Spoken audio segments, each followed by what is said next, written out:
Hello, everybody. I am back. It has been a minute since I've been on here, like, I don't know, 3 weeks or something like that. 3 whole weeks. What the hell is this comment? Okay, there we go. But I am here before the end of the year. Okay, so I've been busy, y'all. There's just been a lot happening, a lot of exciting stuff that I want to share with you. Now, going into this new 20 and 21, I feel like here in the cybersecurity space, as you see from the title, we got to put a little bit of bop in it, okay? We got to do that because, I mean, all the evidence is telling us that whatever we're doing, we may need to think about it a little bit more, you know? So that's what I'm going to talk about tonight, and just give y'all a couple updates on some things. So first of all, I've reached like 400 and something. So thank you so much. I really do appreciate you all subscribing to the channel. And if you haven't yet, please go ahead and do that. So thank you. Thank you for helping me to reach 400. Very excited about that. So starting next month, I will be on a radio show. I'm going to have a radio show every Wednesday. Now you see StreamYard is starting to act up now. Hold on a second. Let me shut down some of these things right here. I'll tell you the truth. They had about the devil. Okay, so I think it's the third Wednesday of the month. Okay, I'm going to be on. It's called Life Without a Witness. Now it's not well, I don't know. It's not cybersecurity, but it is actually, and I'm gonna get into some of that, but I'll share the link under the video when I'm all done. Hey, Professor Black Ops, how you doing? So glad to see you here. Thank you so much. Thank you. I know I see you've been going live and stuff too. That's awesome. That's awesome. Good job on that. So I'm gonna share the link for the radio show after this, okay? Now, do y'all know that Patti LaBelle, when Patti LaBelle was on Sesame Street singing the ABCs, y'all remember her singing the ABCs on Sesame Street? I mean, she tore that down. I tell you, that lady right there. She had me. I still listen to the ABCs when she sing it, okay? Here at my old age, because I love it, and that's what I mean when I say put some bop in it. You know how we do, okay? When folks give us things, all right? You know how we do, okay? So we need to put that same energy and creativity into cyber security, all right? Now, the SolarWinds got popped, okay? SolarWinds got popped, all right? So everybody knows that. We all see that. We're all dealing with it, okay? Which is not a surprise. That's like saying there was a hurricane in Puerto Rico. Would that be a surprise? There's a hurricane heading toward Florida. That's not a damn surprise. Why? Because the conditions are such that hurricanes happen there. If somebody popped up and say, hey, we had an earthquake in California last night, is anybody going to be surprised on the front page of everything? No, because they are in a place where earthquakes happen, okay? SolarWinds FireEye was breached. Why, folks? Are we surprised? No, because the conditions are such that people try to get into shit that don't belong to it. Come on now. That's the world we live in. You know what I'm saying? So first of all, the surprise about folks getting popped, okay, it needs to be like it's crazy, okay? And it's like, and we say this all the time, there is no such thing as 100% secure. You are not going to be 100%. impenetrable. Like ain't nobody could get up in there. That's not gonna happen. You know, it's just not gonna happen. So what do? You know, we recover. You know, you recover, you see what the hell happened, and you know, you evolve, you adapt, right? That's what you do. Now, given that, I feel like much of the things that we do, especially when it comes to not just in the workplace, but preparing people for the field, okay? I feel like a lot of the stuff we do is archaic. You know, it's like breaches like this give us opportunity to evolve and adapt and all that, right? But I feel like we're kind of holding ourselves back, right? From that happening, you know? And it's all about the way we think about cybersecurity, okay? And what it is and what we can do and what our role is, all that, okay? Now, yesterday, I posted something on LinkedIn. If y'all aren't on LinkedIn, I'm on LinkedIn all the time, even if I'm not over here, okay? I'm always posting some stuff on LinkedIn. So go over there and look for me, Cheryl Abram, if you haven't already, okay? But let me tell you, I posted on there 4 mental models that we really need to consider, okay? Now, a mental model is not rocket science, it's just the way you see things, okay? All the beliefs you have, the fears you have, the goals, all that stuff, okay? Everybody sees things and we think through a certain filter, you know? And instead, listen, y'all already know how I feel about that think like a hacker. I can't stand that. I can't stand that. I think it's the most ridiculous. I don't care, okay? I cannot stand that. Yep, I'm there all the time, Professor. You see me all just hanging out on the LinkedIn corner, just looking, observing. All other people business, right? So I went to Google, Professor Black Ops, I went to Google. I typed in think like a hacker. I don't know, it was like 70 million damn link. I tell you, look, so many things came back. Okay, so how is that working for us? The thinking like a hacker. Okay, how's that working? You know,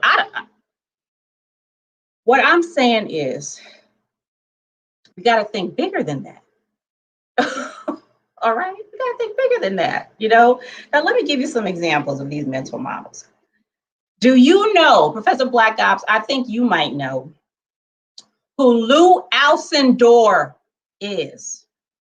Okay, there was a rule called the Lou Alcindor rule. Do you know who that is? Lou Alcindor? That's Mr. Kareem Abdul-Jabbar. Okay, before he became Kareem Abdul-Jabbar, his name was Lou Alcindor. All right, they had a whole rule named after him because of this first mental model that I'm gonna tell you all about. It's called double loop learning.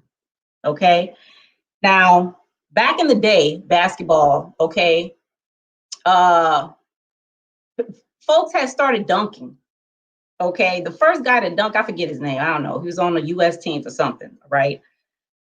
But you know, and then Kareem Abdul, and then some other. Who was the other tall guy? And he was in Conan, the other basketball player. He was real tall. Oh my goodness, I forget his name, but he was in the movie Conan the Destroyer. I mean, they were dunking, right? And they made a rule like, no, you can't do that. Okay, because so a basketball coach in Kansas, this is what he said. He said, dunking does not display basketball skill, only height advantage. That's what he said about dunking. So he's like, y'all, we can't do that. It's not you know, it's not showing good sportsmanship. You're not using this actual skill you have to play basketball just by dunking. Will Chamberlain, that's him, Will Chamberlain, yep. So, you know, they made this rule that you can't dunk. Now, I use this example because double loop learning is like going from the way you regularly played basketball to dunking, okay? Because single loop learning is what we typically do. That's what we do now, okay? That's about practice and improving, okay?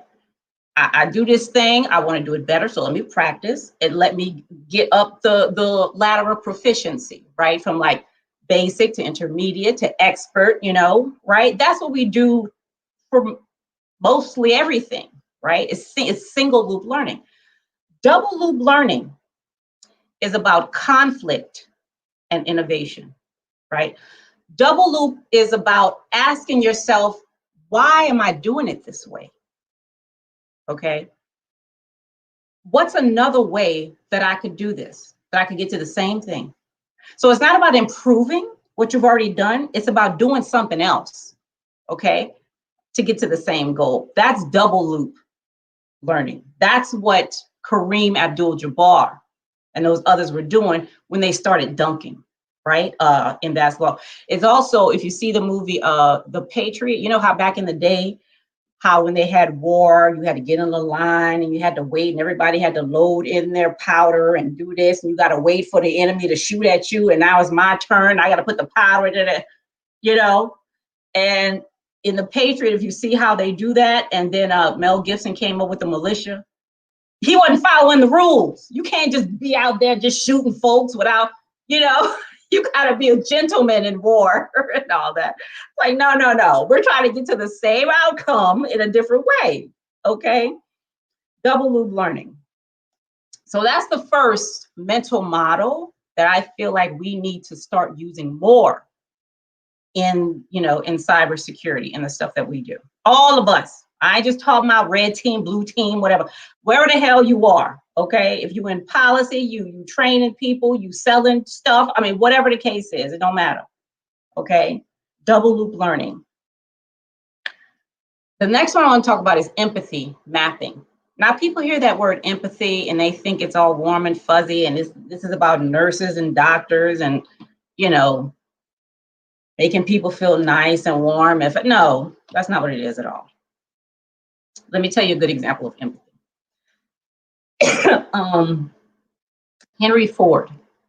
Y'all know who Henry Ford is.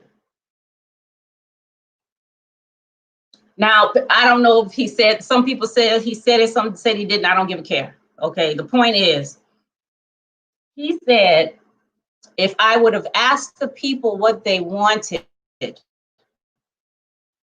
they would have asked for faster horses. They would have asked for faster horses, is what he said. Okay. Because if not riding a horse, it's almost like the single loop, right? And you need to get somewhere faster. You want, well, I need a faster, how can you make this horse, or, you know, that's what they'd asked for, you know, and he ended up making a Model T, okay, car. You know what I'm saying? Empathy is about sharing perspective and experience of your target audience, okay? Sharing perspective and experience of your target audience. First of all, do we even know who is our audience? That's what, you know, who is that? Is it the same for all of us? No matter where we're working, is our audience the same? You know, and who are we to empathize with? You know, whose perspective do we need to share? You know, that's not a conversation that I've had yet, you know, with anybody, you know, and I think we got to figure that out too. Who the hell you doing this for? You know, what are you doing and why, right? Even working in an organization, some of us don't know what the mission is, who the clients are, none of that. Okay, we just there for a check. And I get it, you know, I get it. However, if we really want to do this thing, okay, we need to empathize more with people, but we got to know who the damn people are that we're supposed to be empathizing with. You know what I'm saying? So empathy map is another one. The next one, I really love. I love all of them, but this next one, next mental model is called first principles thinking, right? It's attributed to, I've read about Elon Musk talking about that because he says that's what he uses, first principles thinking. Now, let me tell you about this first principles thinking. So first of all, I like it because what it tells you to do is to bring something down to like the most fundamental truth that you can get it to, and then start to reason from there, rather than starting with, you know, some high level abstraction or something and then reasoning from there. Let me give you an example that I've just experienced with this, okay? Now, I told y'all that I was trying to do subnetting, right? Well, it wasn't working. It was not working. So I'm working with my friend, okay? He's trying to explain to me what subnetting is, and you know, the CIDR and all the calculations and shit and octets and all that, okay? Now I get it on some level. I get it. But my question was, what do these numbers represent? Stop telling me about ones and freaking zeros. What the hell is happening? You know, that's what I want to know. When you borrow this bit, what the hell are you borrowing? Like, in reality, what in the world is going on? Okay, because there's no little ones and zeros running around inside the damn computer doing some shit. What's happening? That's what I wanted to know, you know? And I was not getting that answer. Oh, it's just this, you just got to calculate. No, I wasn't satisfied with that. Okay, that's not first principles thinking. What the hell is going on? All right, so I did some of my own research. Listen, if I would show y'all my mural, and I will, but not tonight, but I got a whole thing in there just about bits, child. Okay, now, and let me tell you what I did. So what I had to do was just, so, and this goes back to my radio show too, right? And why what I'm doing over there impacts a whole bunch of stuff that's happening, you know, here in my cybersecurity job, right? So I said, okay, so what is a bit, right? First of all, it's a word. Bit is a word. You understand? It's a sound that's made, you know, using my throat, my tongue, my vocabulary, my all that. It's a word. All right. Now, what does that word represent? Okay. This is fundamental. Hey, keep it techie. How you doing? Now, this is getting all the way down to the nitty gritty. Okay. So it's like this. If I ask somebody, well, what is water? Okay. And somebody tells, well, it's a substance that you drink or whatever. No, water is a noun. It's a word. Okay. It's not the actual thing. It's a word that represents something real. All right. So that's where I was with bit. Bit is not an actual thing. It's a word that represents something real. Same with the ones and the zeros. Okay. Like I said, ain't no numbers running around up in my computer. Okay. What the hell does it represent? Now, that took me all the way into electrical engineering and voltage and all kinds of stuff, child. I'm telling you, the power supply. It's crazy. Now, I may not need to know that kind of stuff at that level. However, if I can understand the fundamentals of what the hell is going on here, if my job is now to figure out how other people can infiltrate and use this to do something, and also what my role is in securing and protecting this kind of thing, I feel like we need to know stuff at that level. Not that you got to go to school for it or nothing like that. It took me a couple days, you know, just because I asked 1,000 questions about things, right?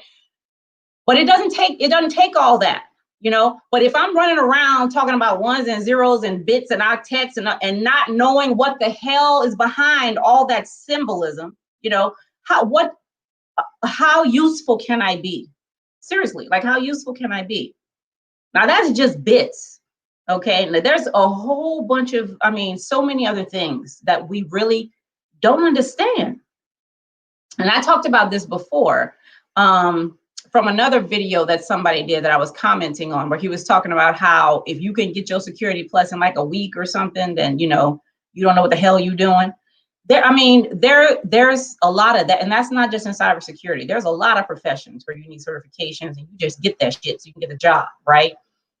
But we got to go back and really figure out. I mean, if we really want to do this thing, we want to make some changes and put some bop in it and shit. You're gonna have to understand some stuff. Okay, you're just gonna have to do that. So first principles thinking, right, is another we really gotta start using these things. We really do. And especially now, I was looking at the SolarWinds stuff and reading a whole bunch of things and how they're talking about how, what these people did was just surprising and fantastic and amazing. And I mean, they came up with this thing, yeah, okay. So I don't feel like that's something we need to aspire to. We need to aspire to be like advanced persistent threat actors or whatever. I feel like what we're doing is so much bigger than that. Okay, so we can't be chasing behind these people trying to be like them. That ain't gonna work. Okay, that's not gonna work. It's not. Okay, it's not gonna work. So thinking like a hacker is not enough. Let me say it's not enough. I'm not gonna say don't do it. I'm saying it's not enough. We have to actually change our mental models. We need to be model thinkers, okay? Not hacker thinkers, okay? Model thinkers, meaning you can change up your model when the occasion calls for that, okay? You're not stuck in the same kind of thinking, It's not, we can't just keep improving on the security controls we have. At some point, you're gonna have to get out of that box and do something completely different at some point, which is probably yesterday, actually, okay? But I mean, we got to do that. We did an incident response exercise test for the SolarWinds breach. I've been hearing so much about that, Professor Black. Here we go. StreamYard acting up again. I've been hearing, I mean, people, they're still talking, wondering, what are we doing? How do we fix it? Which are great conversations to have, right? They really are. But in these conversations, I'm also hearing that the level, something's going on with the decision makers in the organizations. Okay. Something's going on with the decision makers,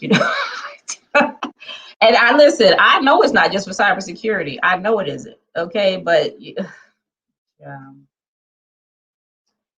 now the last one, I don't know if I'm pronouncing OCAM. It's OCCAM.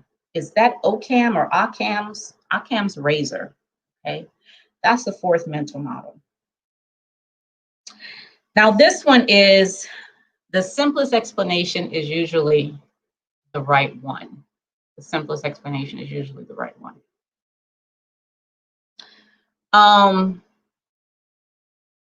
So have y'all heard the saying how, the brain is built for speed, not accuracy? Your mind, your brain, our minds are just trying to get the job done, okay? It's for speed, okay, not accuracy.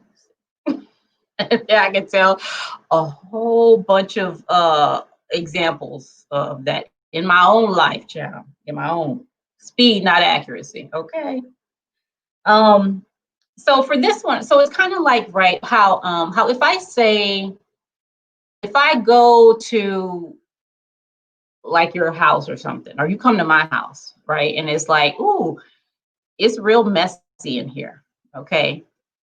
It's real messy in here is it's very subjective, first of all, okay? Because messy to you may not be that to somebody else, we know how that works, right? So this kind of ties into the first principles where you're getting down to the nitty-gritty. Like, what exactly are you saying, okay? What exactly are you saying when you say messy, right? Tell me, give me the what are you seeing that I can see too, that I can witness, okay, that has you saying something is messy? Okay, there are socks on the floor. Okay, what else? What else do you see? There's food on the table. All right, what else? There's dust on the floor. You know what I'm saying? So you're actually giving facts. You're not just saying it's messy, which is a very subjective statement.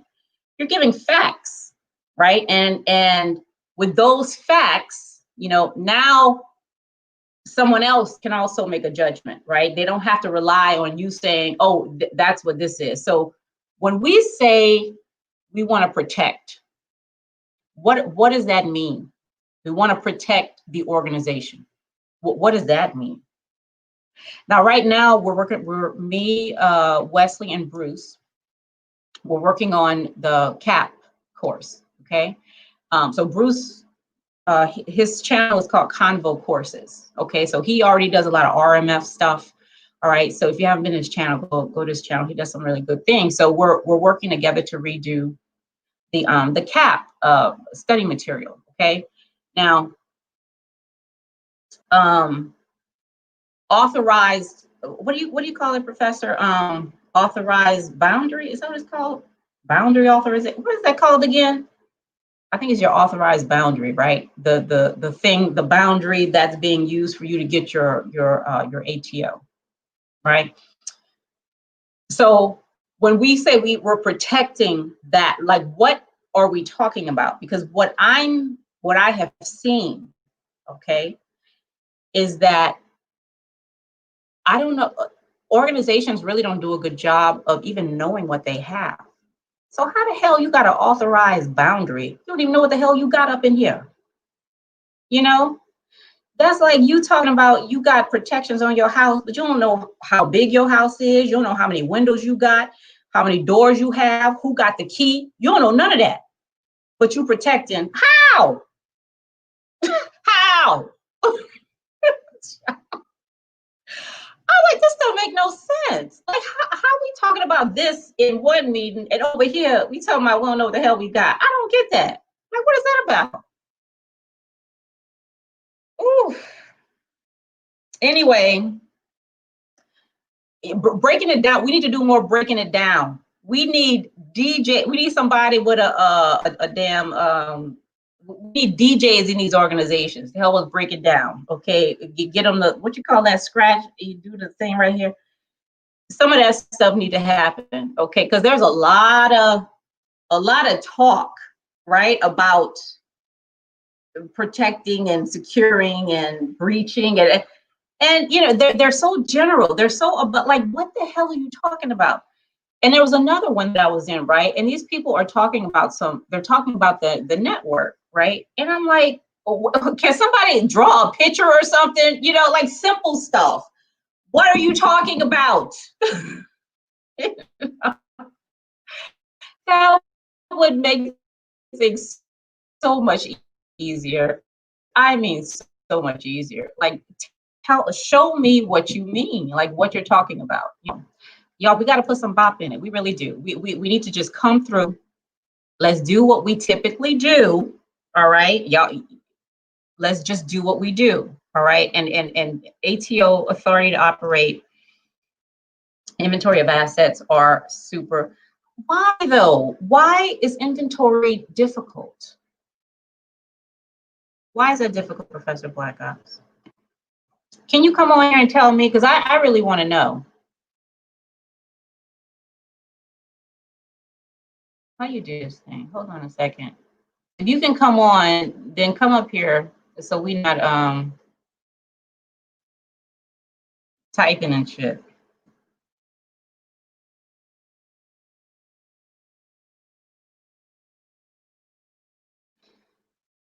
Is it the size? I mean, is it how stuff comes in through procurement?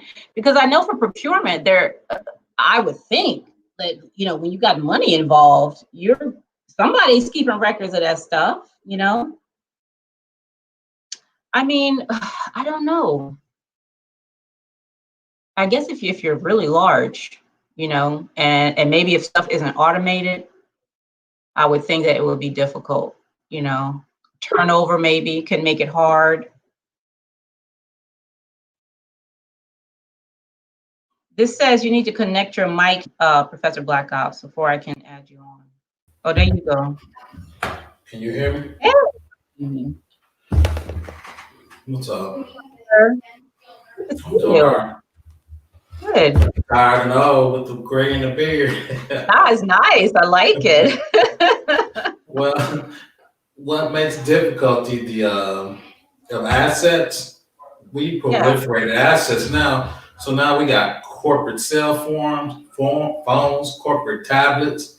Then you got your normal laptops that people take home. You got your workstation. Then most organizations, you got 25 PCs in training. Then some are departments, they want to keep loaner laptops. Then inside of that, people are onboarding and offboarding, right? Then on top of that, you got to remember, we didn't even talk about the back end. Now we're talking about servers with 20 VMs. So you really need to keep track of the individual VM on a server. And that's just, it's just so many. Now too, is we want to be agile. So you got development teams spinning up VMs. So that kind of what? Yeah. But you think we'll have a better handle on it? And the organization I work for is pretty good, but it's just, then you got people trying to steal stuff. It's like, dude, man. So it's not as hard, but to pinpoint it to every little bit, the people turning in different phones, getting different phones, people are breaking laptops and they're getting re-imaged. So you just have a constant flow. So if you got anything over 500 people, it becomes super difficult. Yeah. So what do we do about that though? Because I mean, if you don't know what you have, then it I mean, I think we get better because now they're putting agents on stuff. You can try to track stuff if you have money.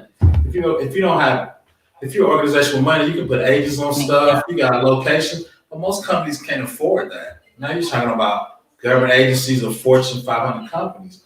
If you don't have that type of money, then tracking it. But two is, I mean, if you're talking about 20-person company, you're probably not bad. But once you start getting like 1,000, I used to work at Lilly, was a pharmaceutical company. They had 30,000 people around the world. I mean, they had Brazil, Egypt. So now you're trying to keep stuff overseas. Now you got different departments for the African stuff that's doing their stuff, then the United States doing their stuff, and people in the damn deployment room are stealing stuff before you even get it inventory. So I think we're getting a little better, but it's hard to come down to like each individual items. Then people want to bring their own devices. So is that a corporate device or their device? Yeah, but you got issues with that too, though.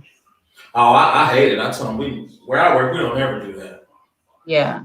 Well, I take that back now though. They can put an MDM. So if we put our which is a management device on your phone, we can remotely erase your device or really re-own it. So if you leave and we're not happy with it, we're just going to erase your phone with all your contacts on it. So, because for us, is you want to have the convenience of using your own phone. We want to have the convenience of you have corporate data on there, so we want to control your phone, right? But now that's a big deal is figuring out what assets you have. And the other thing, like you said, network, most people are working from home. So are you saying the corporate network now extends to people home? When you start talking about boundary work? Yeah, I mean, I don't know, like whatever. So whatever's connected to your network is part of your network. Yeah, right. But now you're talking about handling people's my IP address to log into the damn. Right, but now you can't. But people are VPNing, but now you VPNing through people's home routers. So if they're not updating their home routers, which most people don't, they never update the firmware of their home routers. So now that's in loop. So it's hard though. That's why we get paid. So it's just kind of how do you want to handle it. But that's what I'm saying though, right? At some point, we're gonna have to come up with something other than you got to count all the shit you got. Like it's something else. Well, I mean, I think we're going more with the agents. To be able to get us to whatever that goal is we're trying to reach there. You know what I'm saying? Yeah, I think people are going more with the agents. But then, can you hear me? I can. You fade out a little bit. Can you hear me? You fading out a little bit. But then you Yeah, I can hear you. come in with the SolarWinds, because that's what SolarWinds was doing, keeping track of health of all the devices. But now when your third party get hacked, that's how SolarWinds killed everybody. Because they were the best in the business of tracking and keeping the health and stuff. But when they got hacked by whoever, China, Russia, then they dropped malware on everybody's machine. I mean, so nobody really, no, and that's the big thing I tell everybody now is you got to review your third-party software, even at a high level. So you got to say, who gonna do that though? Who got time? That's what I do for my company. Me and the team I work on, we review everything. It's you do? Yeah. Okay. I review everything from the HVAC software we got, because anything on our network we try to review.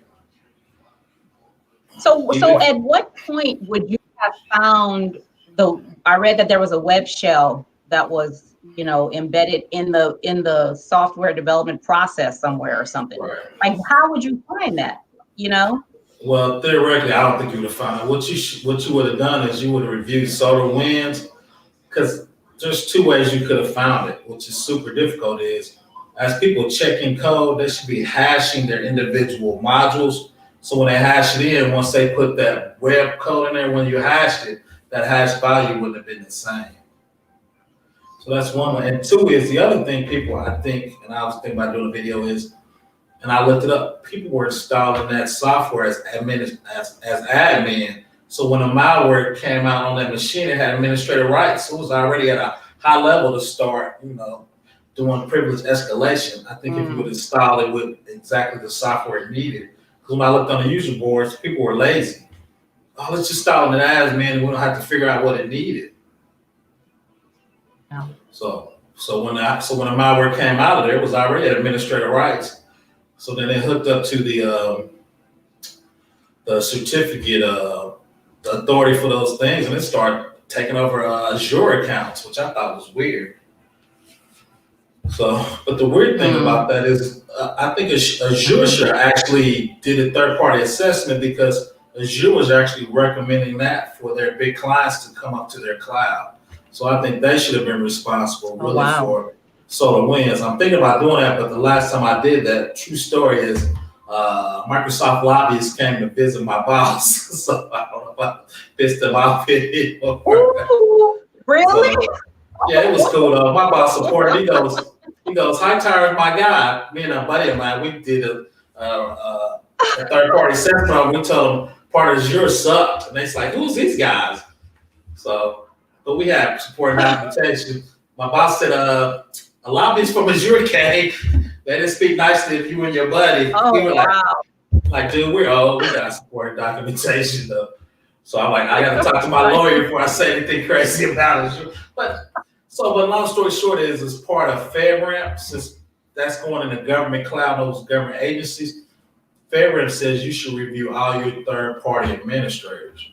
So Microsoft, I don't know if they did that. So I was going to actually do a video. FedRAMP says that Microsoft and organizations like that have to review. Right, because Azure is a government cloud. When you're in a government cloud, since you have people like the United States Treasury come in, any product that touches the government cloud that you recommend, you're responsible for. Yeah. Right, so you're supposed to do a third party. Then FedRAMP's got all the products out there that should be FedRAMP approved. SolarWinds is not in there. So I'm like, well, how are you telling me? Nah, so I'm thinking about doing it. So I'm saying, well, this is a FedRAMP, Azure government clouds recommending this. That should be in your circle of stuff you need to audit, because you tell them to take it from Prem up to Azure. So you need to review that to make sure that's okay. So I didn't see that in the FedRAMP database of approved products. So I've been debating if I want to do that. A lot of people don't really understand that FedRAMP government stuff. That's kind of esoteric. That's where I live at though. So I'm thinking about, but I was going to call Microsoft culpable or negligent. I'm like, I need to talk to my lawyer before I start talking crazy. I wouldn't think that FedRAMP would even allow you to have a third party person that at least.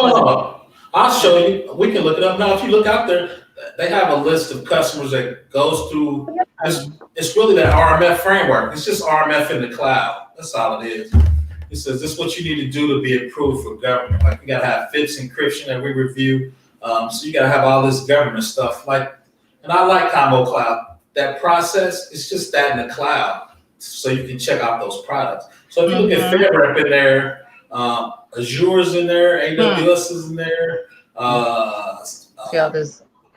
Oracle's in there, SQL Server's in there, MySQL's in there. It's not a lot of stuff in there, but it's third party in there because that's how you get that government money. So if I want to get in, I can't go direct because I'm not authorized through FedRAMP, but I could work with somebody who's authorized and still, that's how that works. Doing stuff on the network. Yeah, so I do a lot of work with the IRS. So the IRS says we're going to use this product. The IRS says we're going to use this product, FedRAMP. We want them FedRAMP approved so we can use their product in the government cloud. Here, I'll put that in a private chat. You gotta do a video on this. This is crazy. So yeah, I've been debating about it. I'm like, What about FireEye? Are they on here? Yeah, FireEye is so if you go to FedRAMP, this FedRAMP Marketplace, and they show you all the products that are in there. Yeah, I'm here. So there's. I put it in the government. I put it in a private chat if you want to click on. So that shows you all the stuff that's in there. All the products that's been approved to be in the government cloud. So you see GovCloud Accenture's got their stuff in there. Aqua, Adobe's got a ton of stuff in there. Amazon, of course. Apple Cloud. You see it? Yeah. So if you scroll through, there's all those. So if you scroll down to the bottom, so if you click on one of those, click on GovCloud at the top. Which one? At the very top, it says GovCloud. The first one. Yeah. Just click on where it says Cloud.gov. Yeah. Now scroll down to the left. It says agency. You talking about cloud.gov? Yes. PAAS. GLOD.gov. Okay. Now scroll down to the bottom. It says agency using services on the left. You see it on the left? It says agencies using services.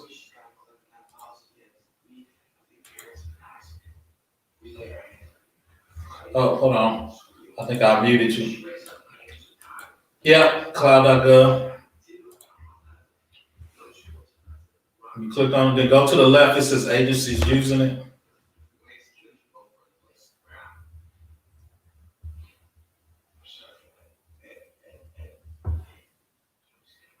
Uh-oh, she dropped off.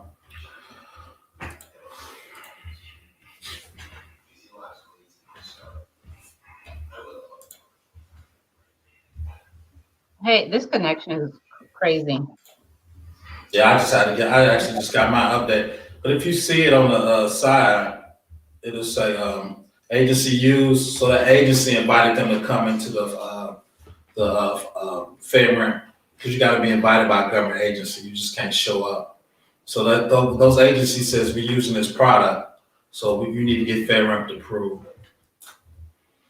So I work with people that I didn't know you had to be invited. Okay. Yeah, because we got to remember, this is not the commercial, this is the government cloud. So only government clients are in there. Because we don't want to commingle with commercial. Because when you're on a VM, you might do something that could get that other government, get a government agency hacked. So they say everybody in the government cloud has to have some kind of security compliance they're doing. So they're reporting to HIPAA, OSHA, whatever. So that you're less likely to get hacked because everybody's on there doing some level of government work. So a lot of people are not aware of that. So that's one thing I'm going to actually talk more about on my channel, federal compliance, and it's good work once you get in. Booz Allen does all that for the IRS. So I know you were working for one of the big consulting firms, but Booz does all the work for the IRS. So yeah, so I think since Azure was using them, Azure's on that list, they were using SolarWinds. So I think SolarWinds should be. Should have been forced to do that. But that was just my 2 cents. So that was your FedRAMP walkthrough for today. But that's kind of what Combo's talking about. I'd love to hear more about that. I think that'd be interesting. Yeah. So when you talk to Combo, he's doing that on prem, and FedRAMP just doing that in the cloud. That's all. It's usually most of it's the same documentation. It's just meant for the cloud.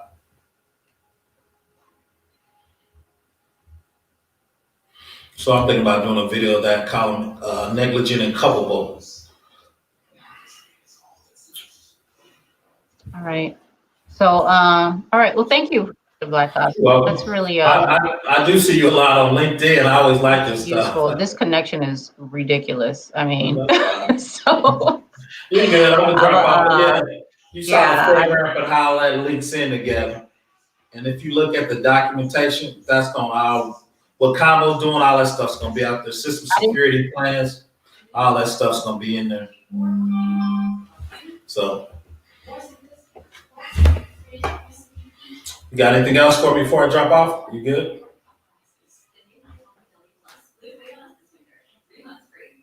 Okay. So can you tell me, can you put that in the chat? Because I don't know what you just said. The connection is terrible. So I'm gonna go ahead and hang it up, okay? Okay, that's fine. All right. Thank you.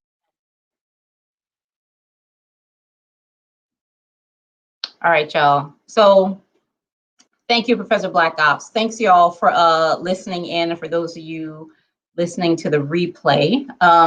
Sorry about that connection. I don't know. Something's going on. So if you have not yet subscribed, please do so, and I'll see you back here in the new year. Okay, y'all have a good night. Bye. Thanks again, Professor Black.